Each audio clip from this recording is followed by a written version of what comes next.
Hey guys, welcome to my channel by Achiever. This is your Purti ma'am, and in this video we will discuss the important questions of evolution chapter 7 class 12 updated PYQ 2021 to 2011. It is available on my Telegram channel and which is also given in the description box, and you can also follow me on the Instagram. So let's get started. The factors involved in the formation of the new species के formation में जो factors यहाँ पर involve होते हैं वो हो जाते हैं हमारे। सबसे पहला जो हो जाएगा वो होगा natural selection, genetic drift, mutation और जियोग्राफिकल आइसोलेशन। सो यहाँ पर ऑप्शंस को देखने के बाद कंपटीशन, जीन फ्लो, तो कहीं से कहीं भी इसका रिलेशन नहीं है। So the best option is the isolation and the variation. Genetic drift of trades only in genetic drift का मीनिंग होता है sudden change in small population. So यहाँ पर ऑप्शंस में the right answer is a smaller population. At a particular locus the frequency of allele A, frequency है allele की वो है 0.6 and the frequency of the allele की frequency है small ए की 0.4, यानी कि जो रेसेसिव है। यहाँ पर फ्रिक्वेंसी ऑफ द हेट्रोजाइगोट पूछा गया, तो ये कैसे सॉल्व करेंगे, P2PQ। So after putting the values 2 into 0.6 into 0.4, तो हमारा आंसर आ जाएगा 0.48. So this is the right option. The theory of the spontaneous generation state that theory of spontaneous generation यानी कि theory of abiogenesis, यानी कि उन्होंने कहा था एरिस्टोटल और वॉन हेल्महोल्ट्ज ने कि life is evolved from the dead and decaying matter. So यहाँ पर the right option is that life can arise from the non-living things only. This is the right option. Animal husbandry and plant breeding program are the example of, ये दोनों ही जो plant breeding and animal husbandry किसका example है, तो ये actually example है natural selection का। ये जो इक्वेशन दी गई है ये इक्वेशन है हार्डी-वीवेनबर्ग इक्वेशन। सो यहाँ पर ये जो इसका जो यूज़ हो जाता है वो पॉपुलेशन जेनेटिक, मेंडेलियन में बायोमेट्रिक और population molecular genetics. So obviously it is use for the population genetics. उन्होंने कहा था कि ना large area random mating population हो जहाँ पर जेनेटिक इक्विलिब्रियम होता हो।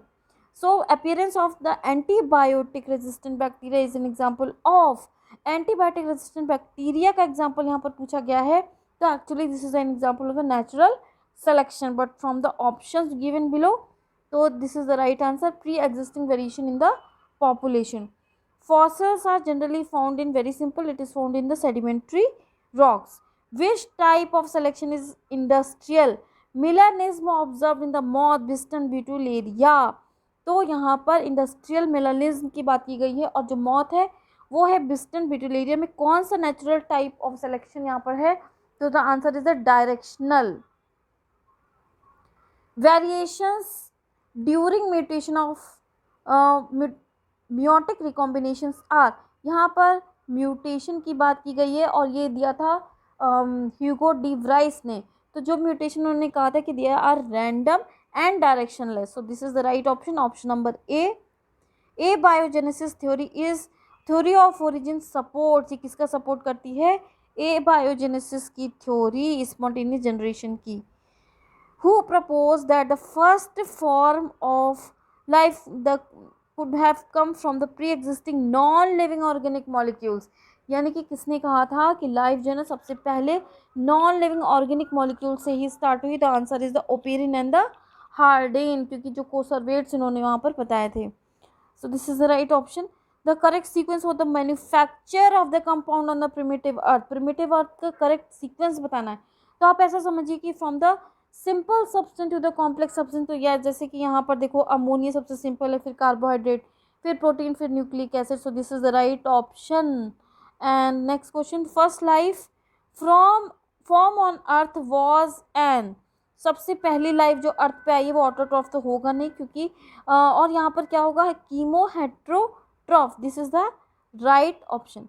Identify the correct arrangement of the periods of Paleozoic era in ascending order in the geological time scale. So we can see from this graph, from this chart, we can easily see here the Paleozoic era, Cambrian, Ordovician, Silurian, Devonian, Carboniferous और Permian।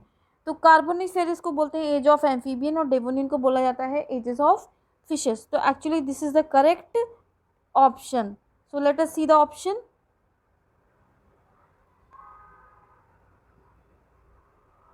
जो option यहाँ पे दिया गया है, तो सबसे देखो लास्ट में क्या आना चाहिए, पर्मियन, फिर क्या आना चाहिए, कार्बोनिफेरस, फिर डेवोनियन, फिर Silurian, Ordovician and कैम्ब्रियम। So this is the right option, which is the correct order of increasing geological time scale for a hypothetical vertebrate evolution। तो यहाँ पर एक बार फिर से हम लोग चार्ट में देखेंगे। तो सबसे पहले देखेंगे यहाँ पे, देखो पहले जो आ रहा है वो पेलियोजोइक है, Paleozoic, Mesozoic and then last one it is a Cenozoic. So correct order यहाँ पर पूछा है, तो लास्ट में जो आएगा वो होगा हमारा कीनोजोइक और फिर मीजोजोइक, पेलियोजोइक और then Proterozoic. So this is the right option. Amphibians were dominant during which period, अभी हम लोग डिस्कस कर चुके हैं, they are dominant in the Carboniferous era. The primates which existed 15 million was, देखो दो लिखा गया था एनसीईआरटी में, एक हो गया रामापिथिकस और एक होता है ड्रायोपिथिकस। सो यहाँ पर the correct option is the Ramapithecus. One of the oldest, best preserved and most complete hominid fossil Lucy belongs to the genus. एक यहाँ पर एक फॉसिल हमको मिला था, तो ये यहाँ पर क्वेश्चन पूछा गया कि इसमें से कौन से ग्रुप को बिलोंग करता है, तो it belong to the Australopithecus. The cranial capacity was largest among, सबसे ज़्यादा क्रेनियल कैपेसिटी किसकी थी, तो the answer is the Neanderthal man, इनकी कितनी थी 1400 cc। Which of the following statement is correct, यहाँ पे करेक्ट स्टेटमेंट बताना है। Australopithecus has a large brain around 900 cc, it is wrong, और कम कहीं तो होता था 400 to 800। Neanderthal man live in the east Africa, east Asia में पाए गए थे। So this is also wrong. Homo erectus has a band capacity of 900 cc. This is the correct statement. Homo sapien arose in the Central Asia. Central Asia में नहीं हुए थे, Africa में हुए थे. So this is also wrong. Stabilizing selection favor.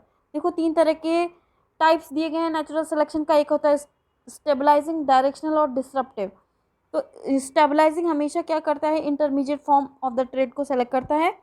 So here this is the right answer, intermediate form of a trait. So you can see by this graph also we can see this is stabilizing, this is directional, कोई एक ही feature को यहाँ पर select करेगा, चाहे वो dominant हो चाहे वो रेसेसिव। यहाँ पर डिस्ट्रप्टिव में दोनों ही ट्रेट को सेलेक्ट करता है, recessive and dominant both. A baby has been born with small tail reason case exhibiting, देखो ये होता है वेस्टिजियल ऑर्गन, टेल नहीं होता है लेकिन कभी कभी वो अपीयर हो जाता है वेस्टिजियल ऑर्गन, तो इसको हम बोलते हैं एटाविज्म।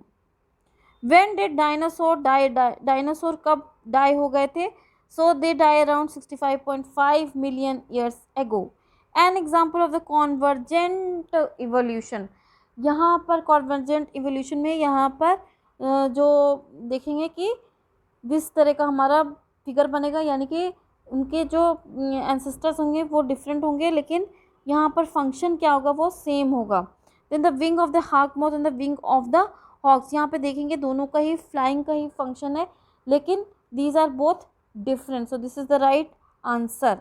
The oldest mineral recovered so far was dash which dates back to 4.4 billion year, तो zircon, this is the right answer. Which condition can be explained by the Lamarckism? Lamarckism use and disuse का theory दिया था यहाँ पर, तो कौन सा condition can be explained. How giraffe got the long neck, yes ये तो उन्होंने दिया था। How human lost the tail, ये भी उन्होंने प्रूव किया था। हाउ ह्यूमन बिकेम बाईपेडल, ये भी उन्होंने, ये तो answer is all of the above. Pre modern soup is a set of hypothetical condition on ancient earth first propose by, ये किसने प्रपोज किया था, it is propose by the, ये जो प्री मॉडर्न सूप है, सूप की बात करें तो Alexander Oparin. Example of an homologous organ, homologous का ऑर्गन है यानी कि सेम ओरिजिन है बट उसके जो फंक्शंस होते हैं वो डिफरेंट हो जाएंगे। सो यहाँ पर देखेंगे the arm of a human and the wing of a bird, wing of an insect and wing of a bird, leg of a dog and leg of a spider, none of the above. So यहाँ पर the right option is the arm of the human and the wing of the bird. The force that initiates evolution, none other than variation. देखो variation को यहाँ पर importance दी गई. The cranial capacity was the largest among the cranial capacity सबसे ज़्यादा किसकी थी, तो सबसे ज़्यादा थी नीदरलैंड मैन की 1400. Which of these are considered most essential in the origin of life? Origin of life में सबसे ज़्यादा जो इंपॉर्टेंट होता है वो होता है डीएनए या आरएनए. वो किसका बना होता है, न्यूक्लिक एसिड का. सो this is the right answer. Genetic drift operate in the smaller population. Potato and sweet potato, देखो दोनों ही क्या होते हैं, एडेबल है, लेकिन दोनों का ओरिजिन अलग अलग है. पोटैटो क्या है, potato it is an modification of stem, और स्वीट पोटैटो क्या, it is an modification of root. So यहाँ पर क्लियर कट लिखा हुआ है कि ये एनालॉगस ऑर्गन्स का एग्जाम्पल है. The early stage human embryo distinctly passes, यानी कि ऑन्टोजेनी, रिकैप्सुलेट्स, फाइलोजेनी, ये जो according to this theory gill slits. This is the right answer. In the Miller experiment, he used a mixture of methane, ammonia, and hydrogen and water vapor in a closed flask to mimic the early earth condition. What was the temperature? Temperature पूछा गया है, तो temperature of the flask होता था 800 degree centigrade. At a particular locus, the frequency of allele A allele is 0.6 and the small a is 0.4. The frequency of the heterozygote in the randomly mating population of the equilibrium, ये भी हम लोग कर चुके हैं. It is question is repeated. Which of the following is relatively most accurate for dating the fossils? Fossils किससे हम लोग डेट करते हैं, किससे पता लगाते हैं fossils की कितना उसका टाइम कितना पुराना है. तो latest technique is the electron spin resonance method. Which of the following is an reptilian ancestor of birds. तो ये लिखा हुआ है, पूछा गया कनेक्टिंग लिंक रेप्टाइल्स और बर्ड के बीच का, तो this is the answer Archaeopteryx. Reproduction isolation in the sympatric speciation develops without, देखो दो यहाँ पर स्पेशिएशन हो जाता है, आइसोलेशन हो जाता है. एक होता है सिम्पैट्रिक, होता है एलोपैट्रिक. तो एलोपैट्रिक का रिप्रोडक्टिव आइसोलेशन होता है जब जियोग्राफिकल बैरियर होता है. सिम्पैट्रिक में रिप्रोडक्टिव आइसोलेशन तो होता है लेकिन जियोग्राफिकल बैरियर नहीं होता है. तो यहाँ पर विदाउट पूछा गया, सो this is the answer geographic barrier. The correct sequence of the stages in the evolution of the modern man. Homo sapiens का यहाँ पर बताना है कि करेक्ट सीक्वेंस क्या है स्टेजेस ऑफ एवोल्यूशन में. तो सबसे पहले देखो लास्ट में क्या आएगा, मॉडर्न मैन ऑब्वियसली. उससे पहले क्या था, क्रो-मैग्नन. उससे पहले नीदरलैंड. फिर उससे पहले होमो इरेक्टस. और सबसे पहले जो फॉसिल्स मिले हैं Australopithecus. So this is the right option. The best description of the natural selection is, natural selection का बेस्ट डिस्क्रिप्शन यहाँ पर क्या हो सकता है, survival of fittest, struggle for existence, the reproductive success of members of a population best adapted to the environment. So this is the right statement. A change in the proportion of the variation with the population, this is wrong. Appearance of the dark color pepper moth among the light color ones as a result of increasing industrial population is an example of.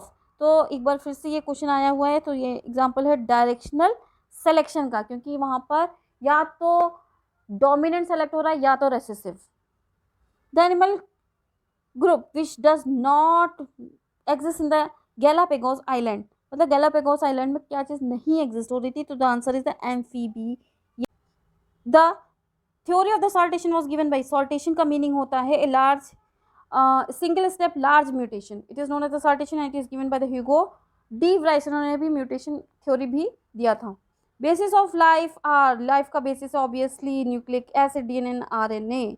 Which of the following statement is correct. यहाँ पे correct statement यहाँ पर बताना है. Line and report show convergent evolution. Convergent का मतलब है कि फंक्शन यहाँ पर देखो सेम होगा बट ओरिजिन क्या होगा, different. Cryptic camouflage is seen in the Biston betularia. ये पहला वाला तो स्टेटमेंट रॉन्ग है. सो यहाँ पर ये एकदम करेक्ट स्टेटमेंट है, क्योंकि यहाँ पर क्रिप्टिक कैमोफ्लेज ही पाया गया था, क्योंकि because of the industrial melanism. Natural selection is for the extinction of the dinosaur, wrong.